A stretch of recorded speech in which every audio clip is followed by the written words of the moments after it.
এই ভাইটারে আমি হঠাৎ অনেক দিন যাবৎ খেয়াল করতেছি, সে বসে কোনো কাজ করতে পারে না। তো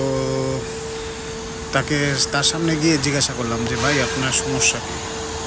ভাই যা বললো মানে আমার নিজের চোখে পানি চলে আসলো। তো ভাইয়ের মুখে থেকেই শুনেন যে ভাই কি বলছিল। আসসালামু আলাইকুম। একটু কথাগুলো শুনেন মন দিয়ে। সে অল্প সময়ের মধ্যে অনেক কথাই বলছে। সময় অল্পতার কারণে সে সব বলতে পারে না, গুছিয়ে বলতে পারে না, আপনারা বুঝে নেবেন। আসসালামু আলাইকুম ভাই। ওয়ালাইকুম সালাম ভাই, কেমন আছেন? আলহামদুলিল্লাহ, পেটটা তো ভালোই ইনশাল্লাহ বড় হয়েছে। পেটটা তো কমতে আছে না। কি অবস্থা? অনেকক্ষণ যাবত দেখতেছি আপনি মানে উবুতে কাজ করতেছেন ভাই 8-9 বছর ধরে গিরার মধ্যে ব্যথা। হাঁটু গিরার ব্যথার লাগে উপতে বৈশা কাম করা পারি না।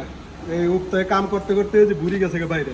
মানে 8-9 বছর ধরে এইভাবে কাজ করতেছেন? এই বাজি কাজ করতেছি ভাই। সিঙ্গাপুর কত বছর? সিঙ্গাপুর ভাই 30-32 বছর চলে। 30-32 বছর হয়েছে সিঙ্গাপুরে? হ্যাঁ ভাই। তাই দেশের কি অবস্থা? মানে এর মধ্যে কাহিনীও আছে ভাই। আপনার বাবির ব্রেন ক্যান্সার হয়েছিল। ওহো। এতে 30-40-50 লাখ টাকা গেছে। ওই কারণে সিঙ্গাপুরে এত বছর? এক ছেলে এক মেয়ে আছে। মাশাআল্লাহ। ওই অসুখ হওয়ার পর ওর খালার কাছ থেকে থাকতে থাকতে এই খালার কাছেই সব ওখানে। আমার বাদক নাই। ওই বাচ্চা হওয়ার পর থেকে আজ পর্যন্ত বাদ ডাক শুনি নাই। আল্লাহ। এই যে এত কষ্ট করতেছি অগলিগে। তারপর টাকা পয়সা টাকা পয়সা ওই যে আগে দিতাম ওখানে ইদানিং দেই না। ইদানিং দেই এই কারণে বহুত মনের মধ্যে কষ্ট আছে। দেখতে আছেন কি বাজে কাজ করতেছি।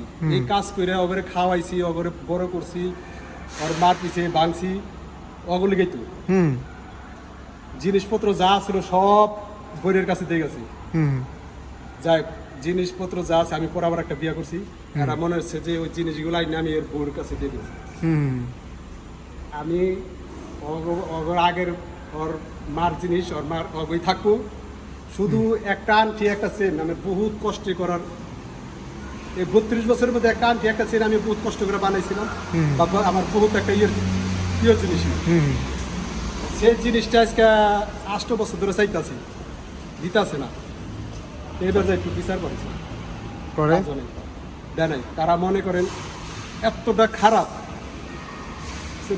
তাই ছেলে মেয়ে দুইটা মেয়ে? এক ছেলে। আপনার বাপ ডাকেও না?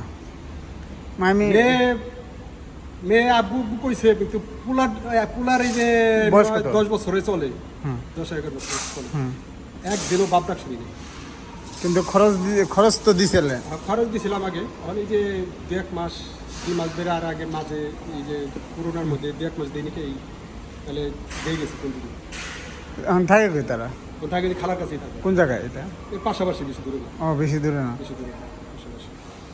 এত কষ্ট করে তাও ফ্যামিলি যদি হ্যাপি না হয় তাহলে দেখেন এত কষ্ট করছে, আপনি বসতে পারেন না। কোন পর্যন্ত বসতে পারেন? বসতে পারি না, এই যে এর বেশি পয়সা কাজ করা পারি না।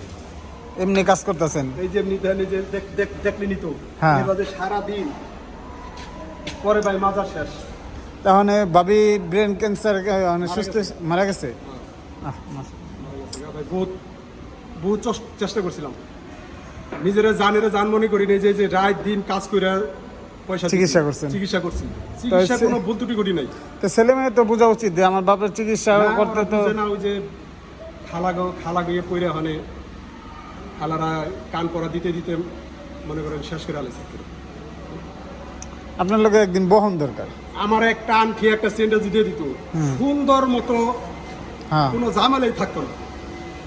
তারপরে এটুক তারা বুঝে নাকি যে একটা আনটি এটা চাইতেছে দিয়া দেই, তারপরও মনে করেন এই আনটি আনছে এটা দেয় নাকি। মানে এটা ভাবির ছিল আমার, মানে যে মারা গেছে যে ভাবি সেই ইউজ করতো না? না না না, আনটিটা আমার। আপনার আনটি। আচ্ছা, বুঝতে পারছি। 2 দিন না 3 দিন করছিলাম বানানোর পরে। এখন এই যে আইসাও মনে করেন যে কাজ করি, আর ওই আনটিটা সেন্টার কথা মনে করে বলতে পারি না ভাই।